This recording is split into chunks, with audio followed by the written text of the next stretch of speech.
some of the members of the American Beverage trade group include the Coca-Cola Company, Pepsi Cola, Dr. Pepper, and some other non-alcoholic beverage companies. So they all got together and just developed this group that represents Coca-Cola and Pepsi and other brands to sort of counter a lot of these accusations that are coming out about these artificial sweeteners. So they're basically putting this body in there to say, no, look at all the research we've done to say this isn't true. So they were the ones paying these professionals and not disclosing it to talk about how aspartame is actually quite healthy. It's wrong on so many levels. Hey everyone, and welcome to another episode of the ATP Project with Stephen Lee. I'm going to get the tissues. You're going to cry, are you? I don't know what it is about the intro. Great. That's a great intro. You're laughing, but it actually suits well. I think we can run with that intro because we are doing it. There's a few laughs in today's podcast. There is, yes. Because we're talking about influencers. We are talking about influencers, yes. And they make me laugh and they make me cry and I love them and I hate them. Yeah, all of the above. It covers every spectrum of the emotions, influences. I've got people I've got man crushes on too. Do you? Yes. One guy. Really? Yep. Oh, I didn't know. Actually, kind of 1.5. Oh, yeah, no, actually 2. 1.5 guys. 2 guys. 1.5 guy. Like. 2 guys. I love listening to. Okay.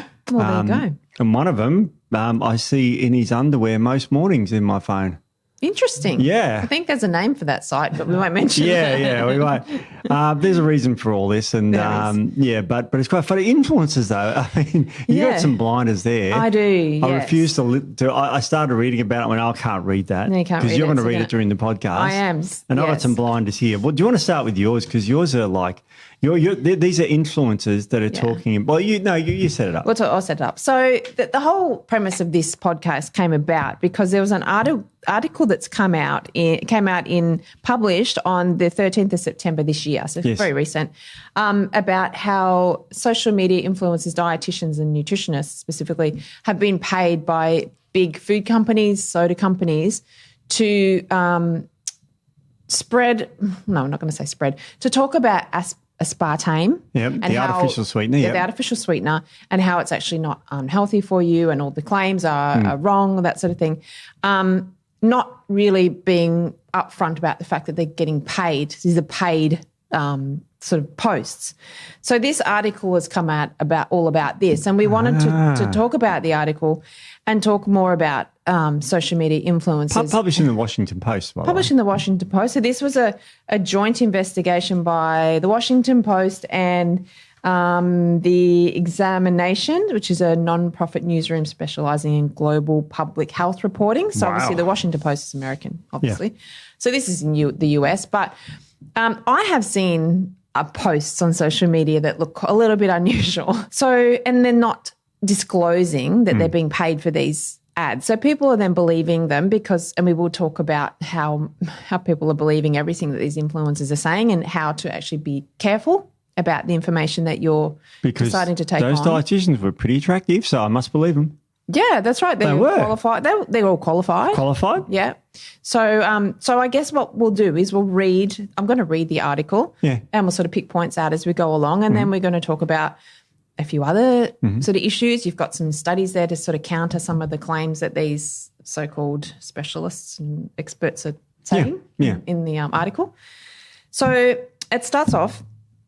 So this all came about because the World Health Organization raised questions about the risks of aspartame. Yeah. I have trouble saying that word. I want to say aspartame because that's what they say in America. They say in America. We go to America, so you can say aspartame. Well, it does go to America, so aspartame or aspartame, wherever you are. A new hashtag was started spreading around on social media, and it was safetyofaspartame was the hashtag. And then there was a few dietitians and 2 nutritionists that started talking about how aspartame is actually quite healthy. So, and I'll name these because this is very accessible online. You can look it up and get it online. I think we're talking out of they actually, it's published. Yeah, it's published. So and you can get it. It took me 2 seconds to find it online. So it's available to anybody. Yeah. Someone called Steph Grasso, who's a registered dietitian from Oakton, used the hashtag safetyofaspartame and told her 2.2 million followers on TikTok that the WHO warnings, which is the World Health Organization, about artificial sweeteners were clickbait based on low-quality science. Oh, really? Yeah.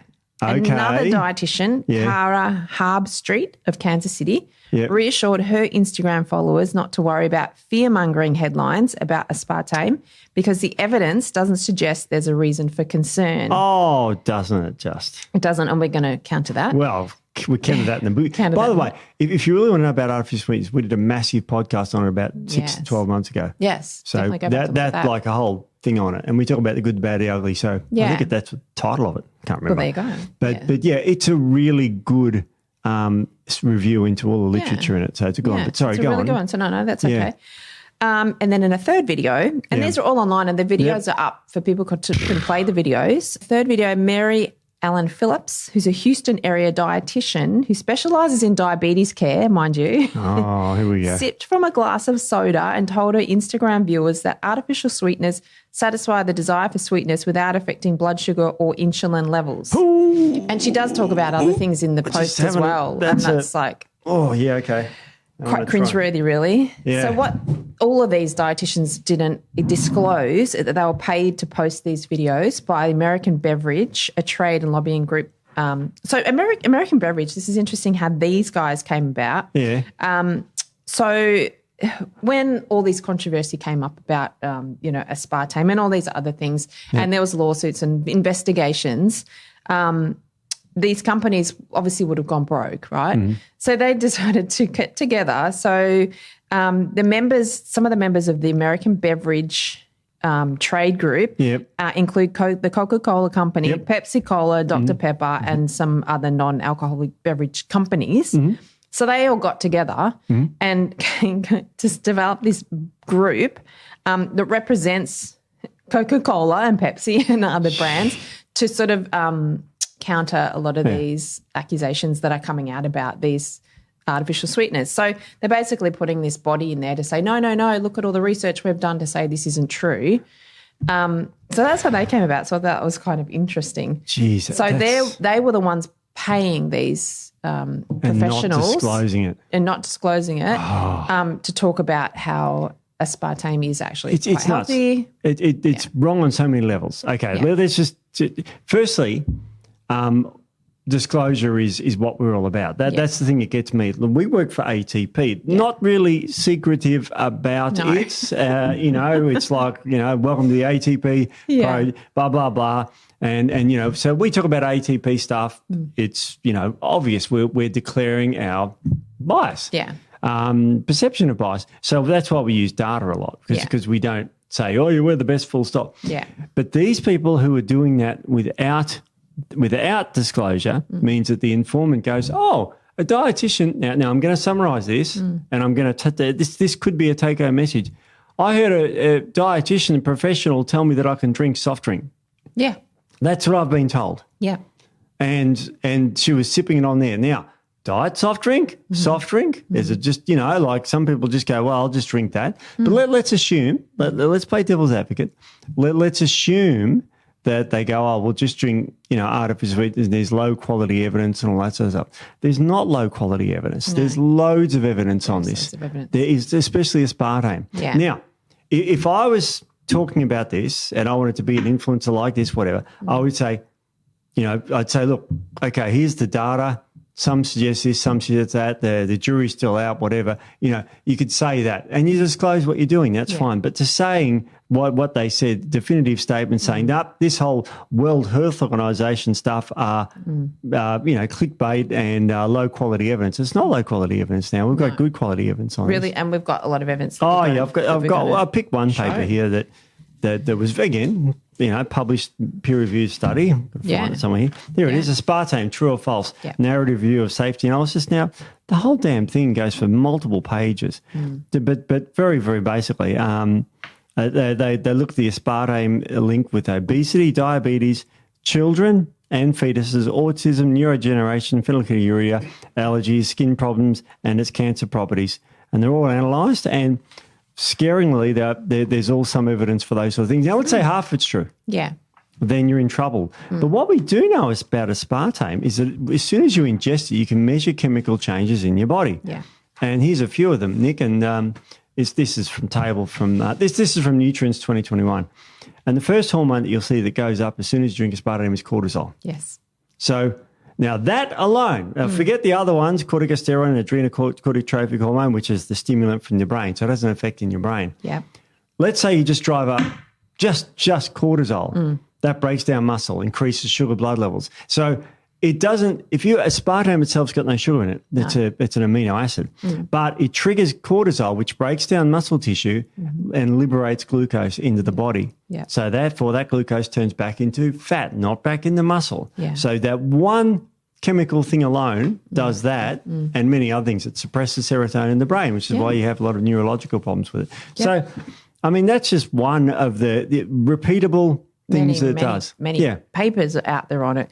And the thing is, you can always cherry pick a paper to back your argument. Yeah. It's very easy to do and just to ignore all of the other evidence showing that it's against what you're saying. So it's very easy to do that. So, and I see that a lot. You know, I see people who are sort of trying to get a point across or even sell a product or something, and they will cherry pick studies to back their own claims, not looking at the full picture. And that's right. And you know, that's why you've got to have disclosure, and these people didn't, and that's very unethical. And I can't believe that I haven't got on this gravy train of getting paid. I know. Why didn't they contact you, Steve?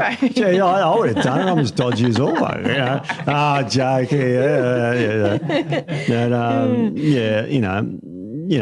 So it's quite scary. No, I haven't done it. But at the end of each paper, any of these scientific papers, and I'll just pick this one because it's in every single one. It says author contributions, funding. The research received no external funding. Institution review board, there's none. Informed consent statements, there was none because it's a review. Data availability, not applicable. Conflicts of interest is the last one. It says the authors declare no conflict of interest. So none of them work for... Yeah. And if you lie about that sort of stuff, you're in big trouble. Yeah. But it would be absolutely fair to say, I work for the aspartame company, whatever that is. If you disclose it. Absolutely. You disclose that. And that's absolutely fine. There's nothing wrong. It just means that, but they're not disclosing you're getting paid for it. No, they're not. They're not. And it's interesting. And I think everyone should learn, if you're interested in health and you want to get some more knowledge, learn how to read research papers because they're key points that you spoke about there. You know, look at who's funding it, look who's doing the study. And a lot of times, you know, these papers that come out that are sort of biased towards what these people are trying to talk about, they're funded by the particular companies that produce these products, ingredients, that type of thing. So you really want to learn how to read the paper properly so you can actually get a sort of an unbiased opinion of whether it is a bias paper or not. So that's really important. And there's nothing wrong with that. Like if I come up with a new vitamin, you know, vitamin G, whatever, you know, some new vitamin or something, and I wanted to test it, I would put it through the peer review process and I would test it on X people, whatever. I'd do a randomized control trial and I'd say disclose my interest. And that's totally fine because I've got to fund my own research before anyone else will even look at it. Yeah. And then you get it repeated and reviewed by other people and you put it in a peer review thing. So it's all about the review process. Yeah. And it's not perfect, but it's better than this dodgy stuff. Yeah. Well, and this ticky-tocky whatever. TikTok. What is it? TikTok. TikTok. Yeah, so TikTok. I think ATP's on TikTok too. Oh, really? Are they ATP on TikTok? I don't know. I think so. I'm not on TikTok. I'm not on TikTok. Am I? Oh, you are on TikTok. Yeah, your videos are on TikTok. Oh, that's right. And you recorded some yesterday. I'm a TikTok influencer. TikTok influencer. And they still didn't contact you. No, they still didn't contact me about dodgy. I'll promote cigarettes. Don't worry. Oh, yeah, that's true. That's true. No, you would never. No, you would never. Yeah, but this is not new. No, this has been going for years. For a long time. But now, you know, because, I mean, social media it's just another form of advertising, another sort of outlet for advertising, and it's becoming more the norm. So going on with the article. Oh, okay, go ahead. So we'll go in now to Steve. So the trade group, so the American Beverage, they paid an undisclosed amount to 10 registered dietitians as well as a physician, and a fitness influencer to use their social media accounts to help blunt the WHO's claims that aspartame is ineffective for weight loss and possibly carcinogenic. Yeah, it is. A possible carcinogen is what they call a 2B carcinogen. Yeah. And I remember the video you showed me of that guy, and I wish I could remember his name. Yeah. But he said, it's just like your mobile phone.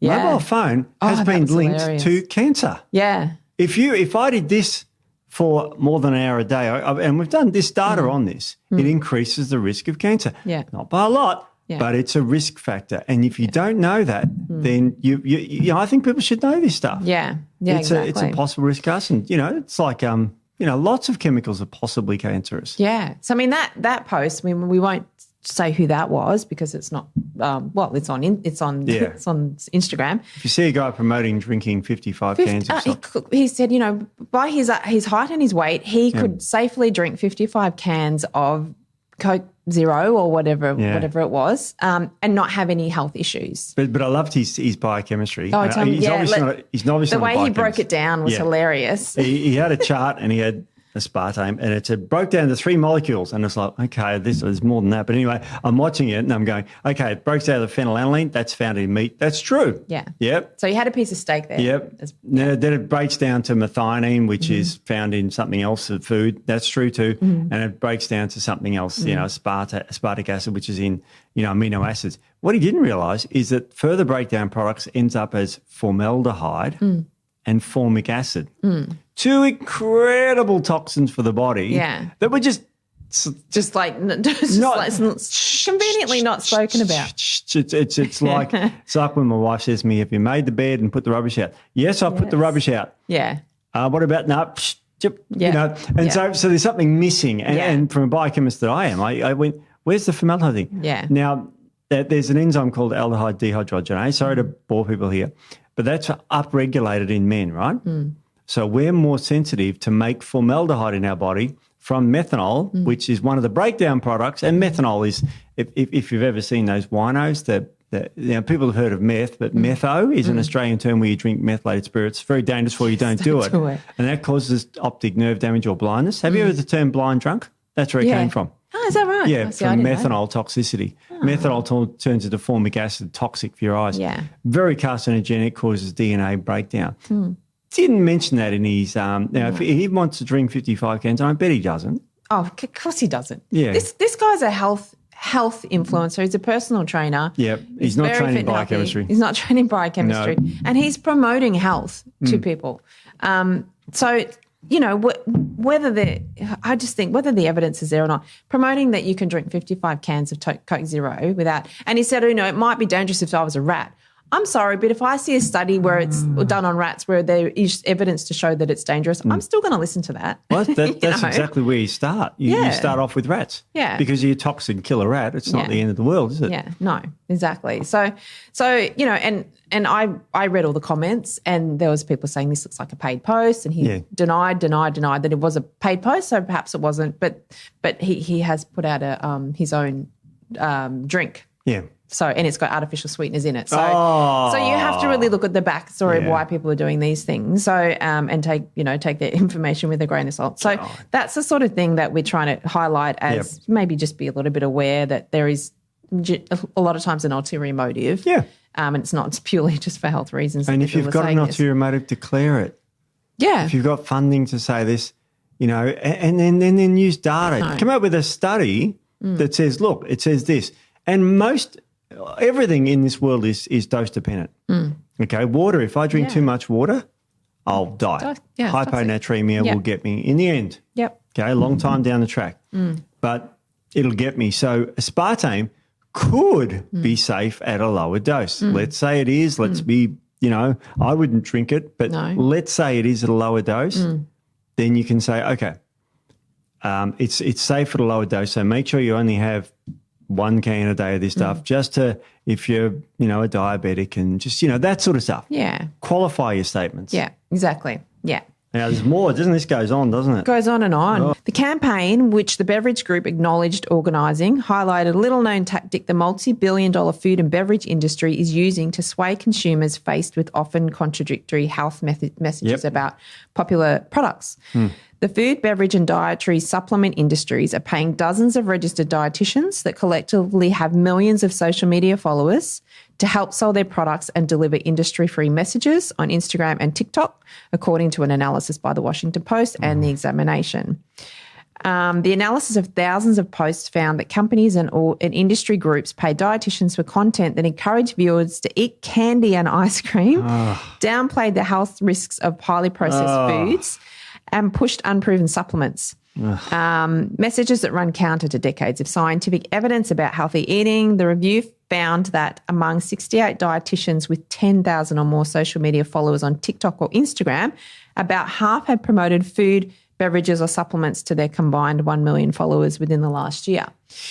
What I will say, and I've bolded this part, there's nothing wrong with that. There's nothing wrong with promoting things on your own account. No. I mean, that's how people make money. We do. We've got ATP got an account apparently, and apparently I'm on it. And apparently we said, no, I do follow us. I'm just not a big social media person. Yeah, and there's a lot of there's a lot of influencers out there, and there's a lot that promote healthy products. And I think there's nothing wrong with promoting a product that you've tried yourself and that you would back for yourself, and make it known that that you're being paid for this. Yep. Nothing wrong with that at all. Do whatever you want to do, but disclose it. Yeah. And then if you are a health professional or a health influencer, like stick to healthy, like promoting health products, not products like your ice cream and your, which we're going to go into some of the videos as well that were quite funny in how ridiculous they were. Oh, yeah.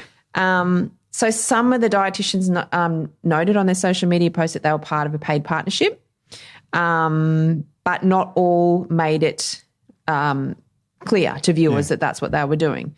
So they need to be very clear, and they need to have paid partnership on the top of the post. Yeah. I think this is going to change a few laws on social media. Yeah, so they should.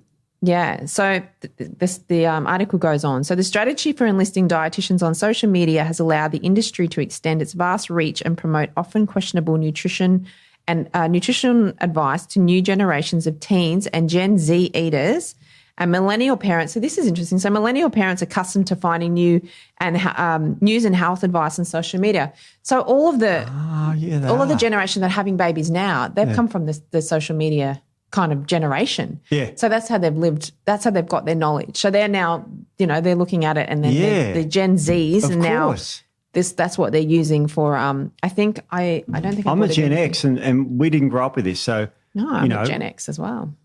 No, you're not. Are you a baby boomer, Steve? I feel like you're a baby boomer. No, I was born. I'm a 69er. When did baby boomers? When did I thought it was Gen 66. X's come in? I'm pretty sure I'm a Gen X. We're getting Googled in the background, but I'm pretty sure I'm a Gen X. I reckon Matt should Google that. You're 28. What's that make you? Oh, Gen C or something? C, I don't know. I'm pretty sure I'm Gen X. I'm Gen X. I'm pretty sure I'm Gen X. Well, there you go. I am. Oh, yes. Wow, the same generation as you, Steve. Wow, that's scary, Jesus, isn't it? That's scary shit, isn't it? There you go. Now you're depressed. God. Now I feel even worse. Oh, geez. Same generation as me. I was telling Matt, I was watching a show last night because it was like I couldn't sleep. It was My Mum, Your Dad. It's a dating show. Oh, I've heard about it. And it's like kids set up their parents on this dating show. Yeah. And I this would be hilarious. And then you say, I probably shouldn't say this, I might offend some people, but the ladies that were coming through were older ladies. And obviously they've got old grown children. Their children are setting them up. So they're about 50?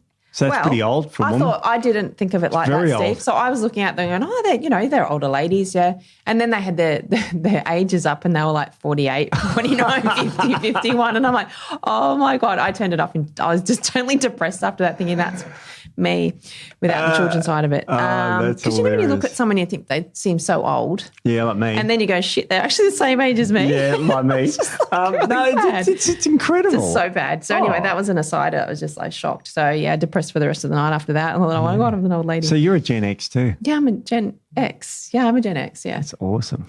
Yeah. I was the 70s though, not 60s. I'm not as old as you. No one's old than me. No, that's right. Maybe Noah. That's right. He maybe was around when I was Keith Richards. That's exactly right. Knocking around when I was. Oh dear.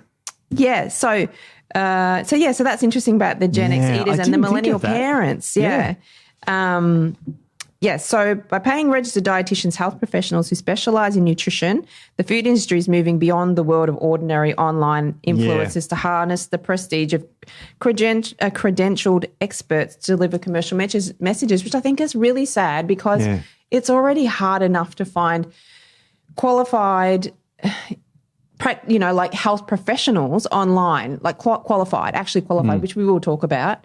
And now they're actually bringing up these qualified professionals who are kind of, I'm sorry to say, but selling out. Yes, true. At the risk of their own reputation for money. So it makes it very hard for people who are watching to know what to believe and what not to believe. And disclose it and use science. Don't, you might have heard some bad things about aspartame, but this study shows X, Y, Z, and if you do X, Y, Z, you don't. This is what health professionals should do. Yeah. Not talk about buzzwords. No, because otherwise it gives a bad. Because you got to remember, when I was in practice, knowing your experience, but you tell someone something, and they come back next week, and it'd be like, 2 weeks later, and it was like, I didn't tell you that. And they said, but you said X, which I presumed as Y. And all.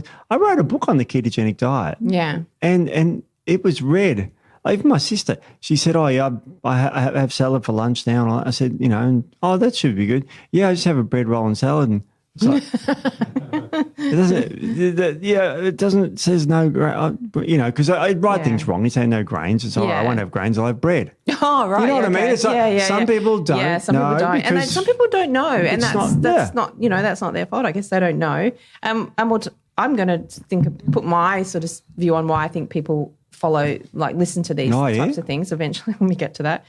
So out of 35 videos, 11 specifically named the association or AmeriBev, which is, hashtag, which is American Beverage, as the partner at the time of the videos were first posted. So some did and some didn't.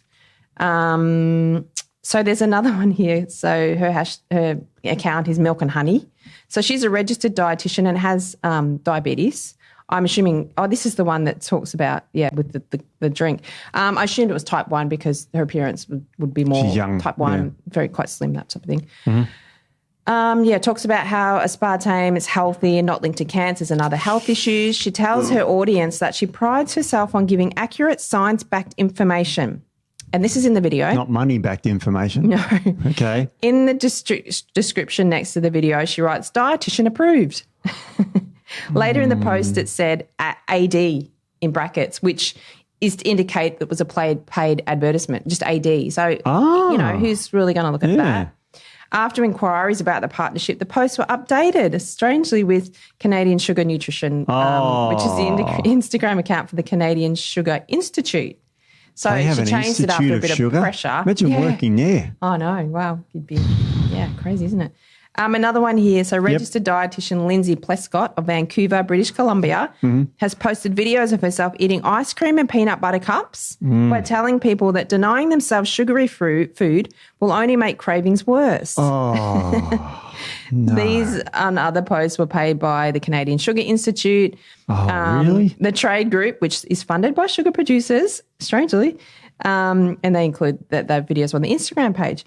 In one video, Plescott had a glazed donut and chocolate chip cookie, and she mocked advice to reduce sugar intake. Oh. She said, this is funny, the best ways to cut sugar are with a knife, with my hands, even with my teeth, but never out of my diet. Oh, geez. I'm like, crazy, isn't it? Oh, and then she goes on to say, sugar has been getting a bad rap for years thanks to diet culture, but villainising sugar is the most surefire way to make you even more obsessed. Despite what we've been led to believe, sugar is not toxic and doesn't need to be avoided at all costs. What's actually worse than eating sugar is the guilt and stress we place on ourselves when we do eat it. Not only does this have a negative mental and emotional effects, but can have significant physical impacts too. There is truly room for all foods in a nourishing diet, and allowing yourself to include them is the best thing you can do. Now, I will premise that we're not saying don't ever eat sugar. No, we're not saying that at all. And, of course, everyone has a little bit of a sugar here and there. Yeah. But making it sound like sugar is non-toxic and healthy, I think is wrong. We all know that sugar is detrimental, but we're all human and we're all going to eat a little bit of sugar here and there.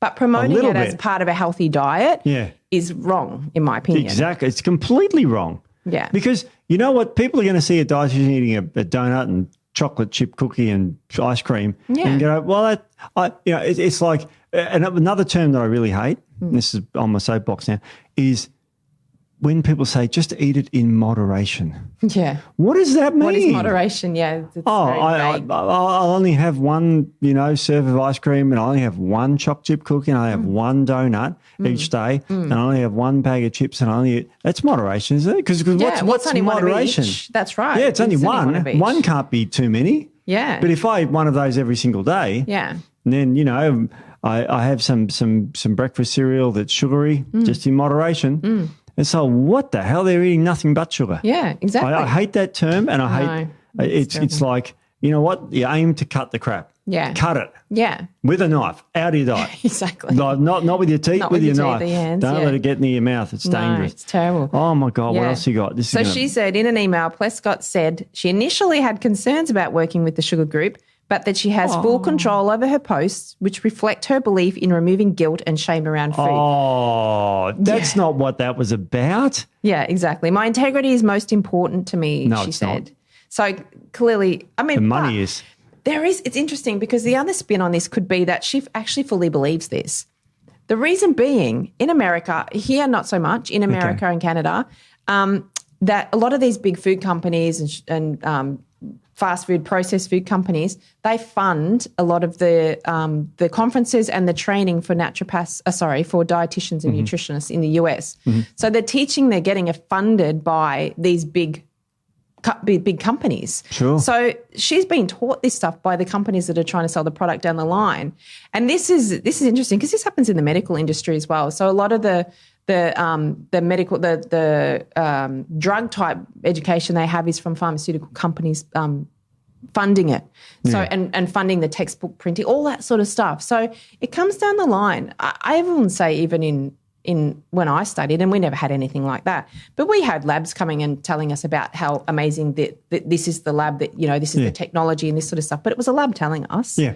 So, and we knew it. Yeah, and we knew it, yeah. And they're an expert in that. You knew they're from that company. Yeah. If I gave a talk about ATP stuff, I'm talking about ATP stuff. Yeah. People know I work for ATP. It's on my shirt. Yeah. We don't, but we tell them why. Yeah. So why is sugar healthy for you? Why is eating glazed donut? Why is ice cream? Why is butter? Yeah. It's like... Yeah. So she could fully believe what she's saying, but you need to go away and do your own research because the learning that she's possibly had may have been obviously skewed as well. So I don't think she's talking about removing guilt.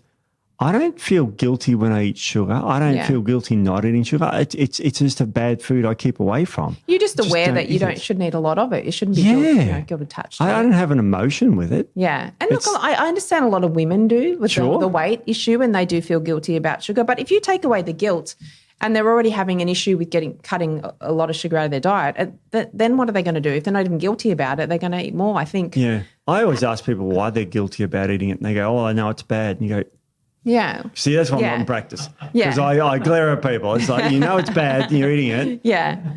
You can see it's just like, I don't know. I struggle with that a little bit. Yeah, look, it can be difficult. And, like I get brutal with clients these days because at the end of the day, you can mollycoddle clients to be, okay, well, if you want to have a little bit of sugar, that's fine. And I do say that sometimes. But at the end of the day, say, well, if you want to be healthy, you have this. And I see a different population than maybe people on watching social media. I see people who can be ill. Say, well, you need to cut this out for your health and what's going on for you at the moment. So you do need to be a little bit more brutal. But just before I started here, I was in practice for a bit and I was charging $4 a minute because I didn't really love seeing patients because of one of this reason. And I got more of them because I was straight with them. Yeah. And they realised that when I tell them to just don't eat any of that sugar crap, I wasn't talking about guilt. I was talking about their health, which I think trumps I think the truth. There's a saying that I love, again, the facts don't care about your feelings. That's right. If you have a feeling around, I feel like some sugar, it's like the fact is you don't like it, you don't need it. Yeah. And so it's a bit harsh. Yeah. And you got to be, working with people. I know all that, but the facts don't care about the feelings. Yeah. They'll always trump it. Exactly. And if they're paying you a lot of money to help them, then you need to give them the right information. You don't Don't sort of make it so that, okay, we'll give a little bit of grace here because you have a sugar issue. If you have a sugar issue, why do you have a suger issue? Not just say to them. I didn't get paid $4 a minute to tell them to eat chocolate donuts. No. I would have made more money because if you could say that to someone and they believed it, it'd be the easiest advice to do on the planet. Yeah. And I think, and that's the thing I was going to say at the end, I think a lot of people really believe this stuff because everybody knows deep down that this stuff is not true, but it actually gives them a free pass. Yes. Because they don't want to give up these things that they're having, and it gives them a free pass to go, well, the evidence says, and this is said, and so it's actually fine. Yeah. And so it just it gives them the green light, really. So that's sort of like, and that's what a lot of people look for. They want the easy way out. They don't want to know about the fact that it's hard to stay, there's work involved in staying healthy. You do have to eat well, and sometimes, it can be hard, and you do have to exercise, and you do have to do all these things. There is no magic pill and the things that are touted all over social media about lose 30 kilos in 30 days and all these sorts of things, and they're just not realistic. So, no, and they're not long-term and they're not healthy. No. And, we're paid to give out the best advice, not the easiest advice. Yeah. And that's another thing that these people don't like. No, they don't. So, It's amazing. What else you got? Because I got some older Yeah, we're going to go posts. into some interesting stuff. But as for this article continues, another dietitian with a large social media following, Jenna Messina of North Vancouver. But this is the this is the lollipop one. This one's hilarious. You can look this up online, everyone. People, the videos that are on there. And I swore. But anyway, I won't. I won't swear today. So she posted a video on Instagram where she added a lollipop to a dinner plate. She told parents the strategy will prevent sweets obsession and help kids develop healthier relationships with food. In another Instagram video, she told parents that they can make Halloween less stressful by allowing kids to eat as much candy as they want when they're done trick-or-treating. This helps decrease the stash and makes it less of a big deal, she wrote on the text alongside the video. Yes, they may barf. That's a great life lesson. Great. So it's okay to make kids sick, is it? Yeah. I'm not a parent, but that doesn't sound right to me. Yeah. I think parents have got to do some, what's that word? Parenting. Well, that's maybe right. teach their kids not to eat too much shit. Yeah. Can I say shit? Well, yeah, you've just said it. Just did it. Yeah. So this is a paid partnership, by the way, everybody. So obviously. Yep. But she didn't make that overly clear. No. But the scarier thing was I read through the comments and there was people agreeing with her and said, that makes sense. Yes, I will do this with my child because and that's the problem because a lot of these people are turning to these professionals for their health information. And if they're saying it, a lot of people are going to believe it. Well, it's also the parents sort of go, it's easier to believe that. Yeah. I think there's an element of people knowing, yes, I shouldn't feed so much sugar that my kid throws up, but may as well, it's one night and blah, blah, blah, blah, blah. And all this sort of justification to make a child sick. And I don't think it's healthy at all. No, it's definitely not healthy at all.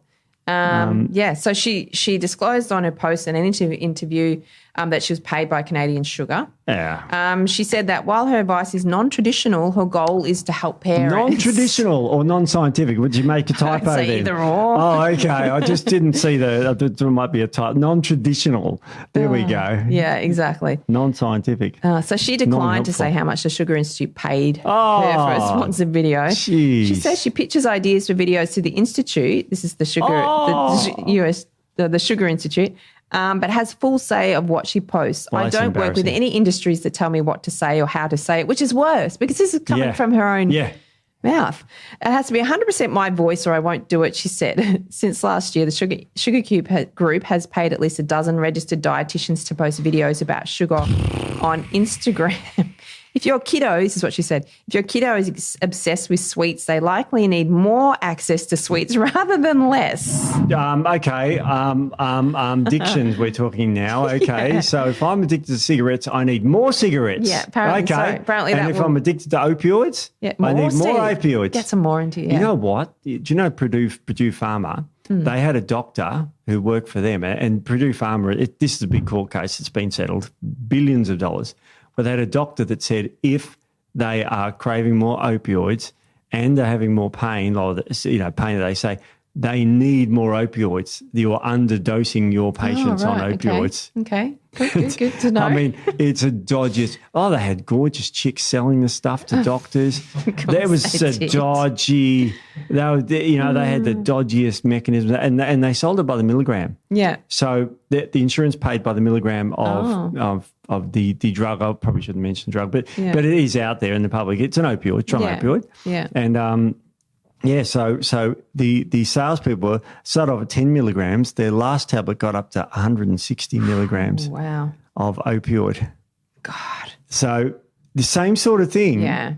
But they pay doctors to teach the sales and to talk to other doctors. And that's fine, but they just did it in an incredibly unethical way. Yeah, which is been happening for years, and we're going to talk about how it used to happen back in blinders from a long time days ago. From when I was a kid.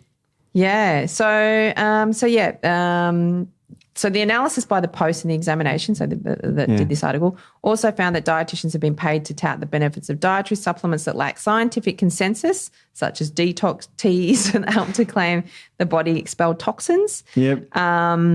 There was one, Cynthia Scott from Augusta, the area dietitian, who has more than 300,000 followers on Instagram, encourages parents to give what she calls brain-boosting omega-3 fatty acid supplements to children as young as 6 months old. Ooh, 6 months. So, I mean, look, for omega-3s, I love omega-3s, but you not to a 6 months old. Too young. And, there's a lot of pretty awful toxic omega-3 products out there as well. So, so because she's got paid to say it. So in the text adjacent to her post, so not in the actual post itself, she wrote paid partnership with Carlson Labs, obviously who make the supplement.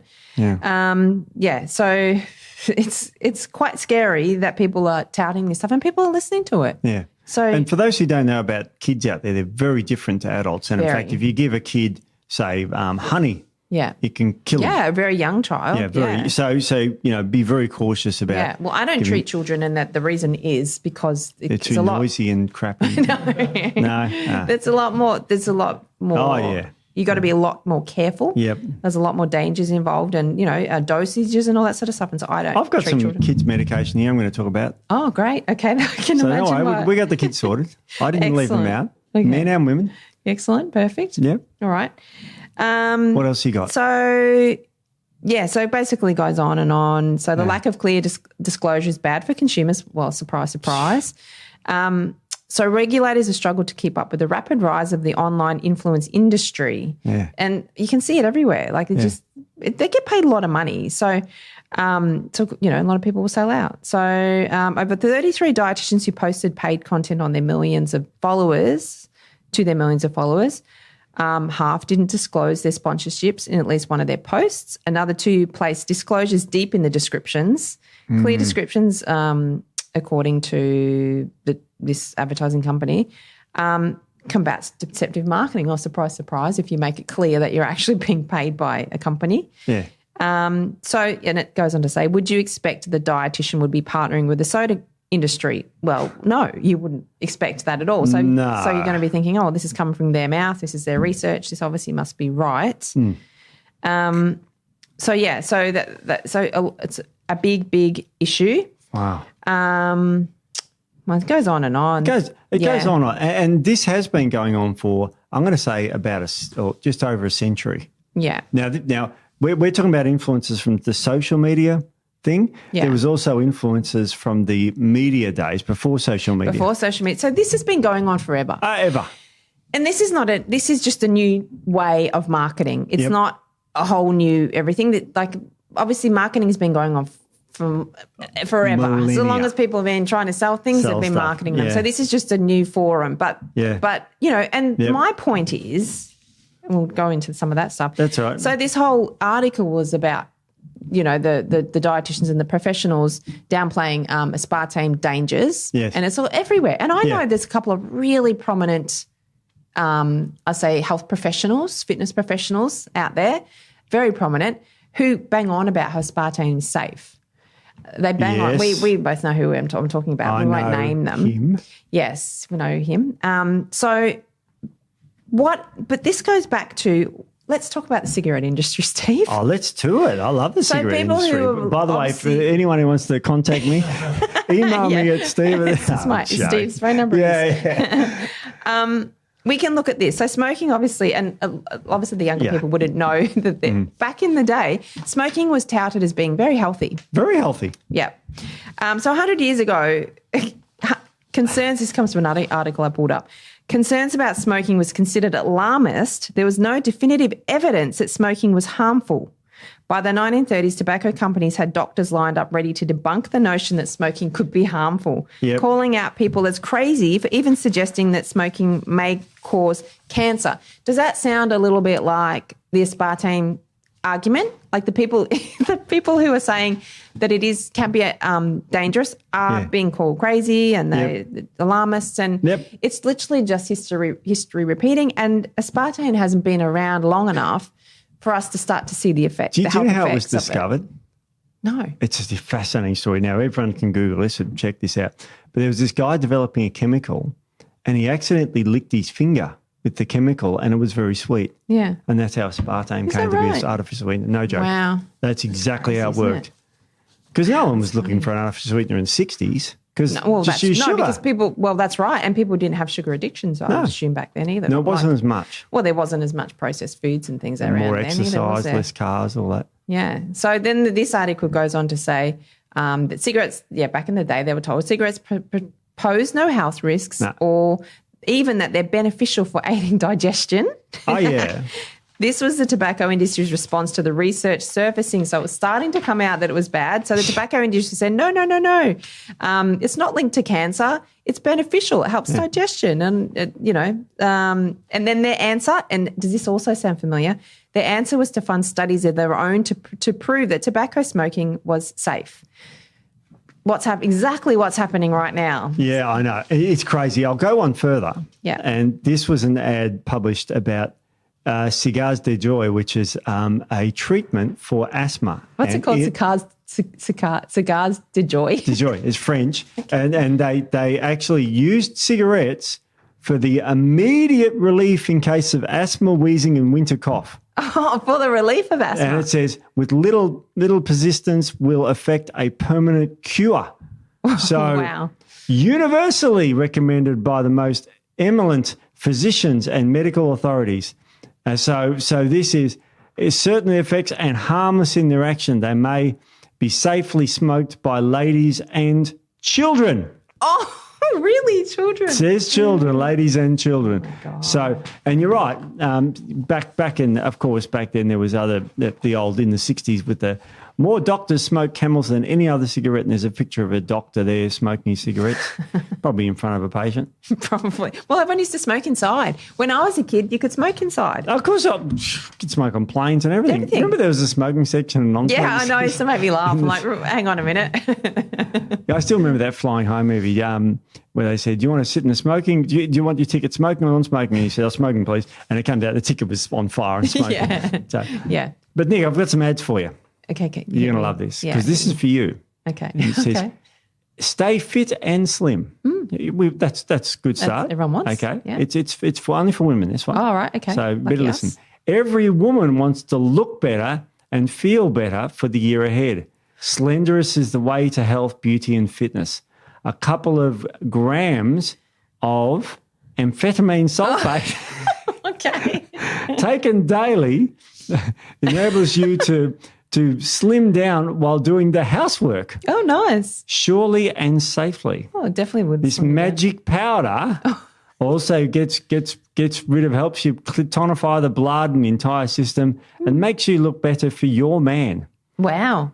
Amazing. So start taking amphetamines today and make sure you're looking and feeling better in 1940. Oh, my God. All right, how do we get this shit? Oh, wow, that sounds amazing. Oh, yeah. There's some more sexist comments coming up later. But anyway, look, Nick, do you ever suffer from toothache? Oh, occasionally, yes. Well, I've got the answer for you. What's your solution, Steve? And it's got a couple of kids here on the cover. And it's a type of toothache drops for an instantaneous cure. Okay, yeah. And you want to know what it is? Yeah, I want to know. Cocaine. Oh! Yeah, that says cocaine. That'll take the pain away. That'll take the pain away, we guarantee it. Wow. For sale by all druggists. Don't need a prescription. Oh, what? Over the counter? Yeah, of course it is. Excellent. How much is it, Steve? 15 cents. 15 cents. 15 cents for cocaine. Remember, that was in Coca-Cola. That's right. That was in Coca-Cola. And if you weren't happy with the other cigarettes, we've got the Dr. Batty cigarettes. Oh, Dr. Batty. Dr. Batty. Okay, that's a worry. Yeah. So that's a good one. It also helps with asthma, hay fever, foul breath, all diseases of the throat, head's cold, canker sores, bronchial irritations. But they put a safety warning on this. This is the first safety warning, not recommended for children under 6. Oh, well, they're being responsible, Steve. So 7-year-old, totally fine. Dr. Batty's being responsible. But if you've got a kid that's under 6 and an infant that's giving you that sleepless baby, use laudanum.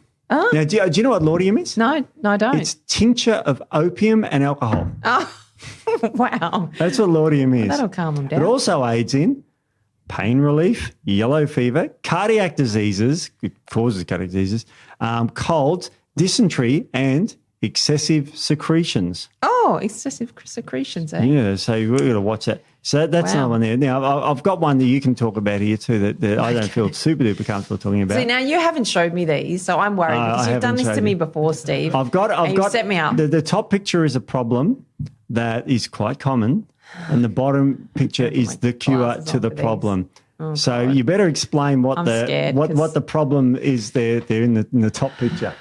Explain what's going on there, please. Going on? What is going on there? Okay, well, what's in the picture?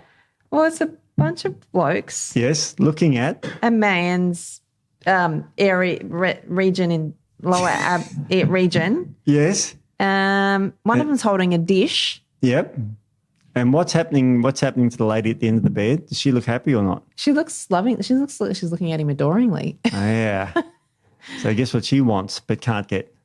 I'm very confused. I don't think I want to know. It's the cure for impotence. Oh. The guy's impotent. So that's why all the men are coming to the bedroom while the guy's naked and starting to looking at his anatomy. What's the bit on the bottom? That's the cure for your impotence. Oh, can I just say what the cure for the impotence is? Yep, go for it. An electric belt. Electric belt. Now the electricity goes around the belt and goes down where? Oh, to the scrotum by the looks of it. Yes. And is there something to put your bits in? Yep. Yes. It's hanging down. There is. You're electrified. Oh, wow. Okay. That is cool. That's an interesting. Yes. That's interesting. We've really gone off track. Well, no, this is fake news. But there is one other medicine I want to talk about, cough medicine. What's in the cough medicine? The one night cough syrup. Oh, here we go. Oh, here we go. So if you have a cough, Steve. Yes. There you go. I've got just the cure for you. Good. What's my cough medicine? So I've got this amazing cough syrup. So it's got alcohol in it. Yeah, good. That's a start. Well, it does have a bit of cannabis in it. Yeah, good. That's even a better start. It's got a little bit of chloroform. Chloroform? Yeah, that's what you need. And some morphia. Morphia is morphine. Morphine is an opioid. Yeah. So that should clear your cough right up, Steve. It'd clear everything right up, I'll tell you. I think it'd Imagine clear taking you that up. from the pharmacy. Yeah. So, I mean, the point, this is a bit of fun. Yeah, but the point is, this type of marketing has been going on for generations and generations. Yeah. And unfortunately, now we have the internet and we have social media and we have everything at our fingertips. People can just get on every day and learn all they need to learn about their health. So I've got a more modern one, just one. There's a lady that we watched and, had an aneurysm over. This lady's... I don't know if we can say her name. No, I probably wouldn't, just in case. No, I wouldn't. But she's Australian. She's still around to this very day, running very expensive courses that you can attend. Not in Australia, by the way, because she's banned from Australia. Yeah, she's banned. Minor problem there. She's called herself a doctor, but when the case is it's not a doctor. No, then she called herself a naturopath, but there's no evidence she's a naturopath. No. And I don't think she's a naturopath. No. Because she gave, and this is still on YouTube to this very day. She's still going. You showed me. I showed you. It's incredible. But she was talking about cancer, how to cure cancer. Yeah. And if you're leaving now, that want to cure cancer, bicarbonate soda. Yes, that cures cancer, that cures cancer. Okay, now hear me out. That's a recommendation. Okay, yeah. And very scarily, that's a problem. Yeah. She says here, she talked about the loves and hates of cancers, what cancer loves and what cancer hates. And she said, it loves sugar, which it does. The Warburg effect, 1930s, feeds off sugar. That's good. But the other thing it loves is acid. And I went, what is she talking about? So I looked into this further, and she said cancers, the first thing she said was cancers grow in an acid environment. And I went, what the hell is going on here? And so for those who don't know why that's such a thing, is I'll pull up a paper here published in Cell Reports. It's a peer-reviewed scientific paper that clearly says that raised pH is thought to be beneficial for tumour progression and invasiveness. Now, pH, if it's raised, it's alkaline. That's right. Okay? So cancers actually thrive in an alkaline environment. Yes. In fact, if you give people have treatments of acid, they take, say, ascorbic acid, okay, which treats cancers. Yeah. We know that fibers are good for the bowel, which make butyric acid, propionic acid, valerianic acid. Yeah. So all these acids. So if and then you exercise, which is one of the best things you can do to prevent cancer, and it builds up acid in your body, lactic acid. Yeah. Everyone's heard of that. Everyone's felt that, haven't they? When you go to the gym. That's true. Yeah. So this is, and then what she does is she alkalizes the body with bicarbonate soda, Oh, goodness. which increases tumour invasiveness.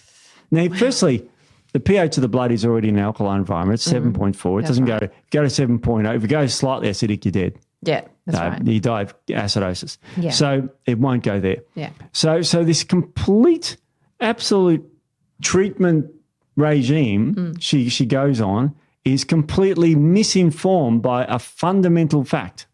It's like heading in the wrong direction and then taking wrong roads. It's like, oh my God. Yeah. And yes, she is banned in Australia, but YouTube, you can view it in Australia. Yeah, you can. And remember the courses she runs? Yeah. How much are the courses? Like $5,000. $5,000 to go. Yeah. And by the way, I looked up, that's full.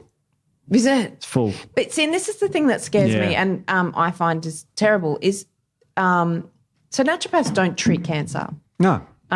We don't. I mean, there's naturopaths out there that do sort of, they sort of align with medical practitioners and work along with them to help support treatments and things. But we don't treat cancer. But it's a very emotionally charged condition. Yes. And a lot of people will do anything if they think it's going to help them. And people like this that profit off them should be put in jail. Well, she almost was. Yeah. She got in big trouble. Yeah. Because she was telling people to go off chemotherapeutic drugs. Oh, I know. wow. It's like that. That was probably the nail in the coffin. Yeah. I mean, look, I'm not a big one for cancel culture. I think a bad idea should be countered with a good idea, not silenced, because you don't know how bad that idea is. Yeah. Who's to judge that? That's right. This whole misinformation thing that we're talking about here, I don't think any of these dietitians should be banned, but they should be disclosed. Yeah, exactly. They should disclose that they're being paid because people are looking to them for information, correct information, science. Impartial. Impartial information. And if it's paid, then they should know about it. That's all. And they weren't disclosing it. And I think we're just trying to highlight, through this article that you've got to be really careful about what you believe on social media because there's a lot of rubbish out there. So much rubbish. I watched some of it today. Yeah. And a lot of these influencers aren't actually qualified in anything. Some are, sadly. Like this lady's not qualified in anything. No. I guarantee it, the way she was talking. Exactly. And, there's so many health, these influencers saying, I do this and I've lost this much weight. Well, that's great, but that might have worked for that person. It doesn't work for somebody else. Yeah. And you've just got to be very careful. So do some fact checking, look into the person that you're following. If you think they're great, just because they've got 1 million followers does not mean they are qualified and know exactly what they're talking about. Look at their credentials, do your own research, and don't believe everything that you hear or see on social media. Absolutely. Please don't. I've got a couple of man crushes that I've talked about. Oh, yeah, you want to, your man just very and a half quickly. crushes. Yeah, Bill Campbell. Oh, Bill Campbell, yeah, he's Love awesome. him. Yeah, Love he's great, very, very intelligent man. Every day I wake up with him because he posts overnight. Oh, no, that doesn't sound right, does it? Nice. I wake up with him, he's on my phone. Yes. And he gives a quiz. Yeah, he does. And I can't remember this morning's quiz, but it's like, and the way he does it is that, and the correct answer is, and it's, you have to click on it. Open it, yeah. And I try and get it every morning. And how do you know he's right? Well, he quotes a scientific study, PMID, which is a PubMed identification number. So it actually links to a study. Yeah. Now, studies can be wrong, but this is a good source of information. Yeah. I love that. Yeah. So I love that guy. Yeah, Bill Campbell. He's been on the podcast a couple of times. Yeah, I know. I still you want to go back and find that. I want him on again. I mean, he is brilliant. He's a brilliant man. Yes. Yeah, PhD, very, so he's credentialed. Yeah, and very talks about, his knowledge is science-backed. Yeah. So not like some of these influencers that don't have any qualifications, or the ones that do that are then getting paid off. Yeah. So and you don't have to have a qualification. No. Like super duper, another guy that I love, who I want to get him on the podcast too. He talks about exercise and mindset because he's a professional bodybuilder, and so he's qualified in probably PT. I'm pretty sure he is. I'm not sure, but it's not what he's there because he's got the body and he does the hard work and he tells you good exercise to do, and the evidence is his body. Yeah, you wouldn't be a professional bodybuilder if you didn't know shit about going to the gym. Yeah, like your photos, you showed yesterday, not to the public, but they were incredible. The work you did in those was just, you could just see is amazing. My chiropractor is same sort of thing. She's amazing. Well, yeah, she does the hard yards. Yeah. Oh, Yeah. So anyone can look up this article and have a look at themselves, and all the videos are online of these professionals and what they're talking about. So you can look that up. So, but just be aware that a lot of things you're seeing on social media probably could be paid posts a lot of the time. So just look into that. So the things like, drinking 55 cans of diet soda, I probably would avoid that. Do you think? just a thought, Steve.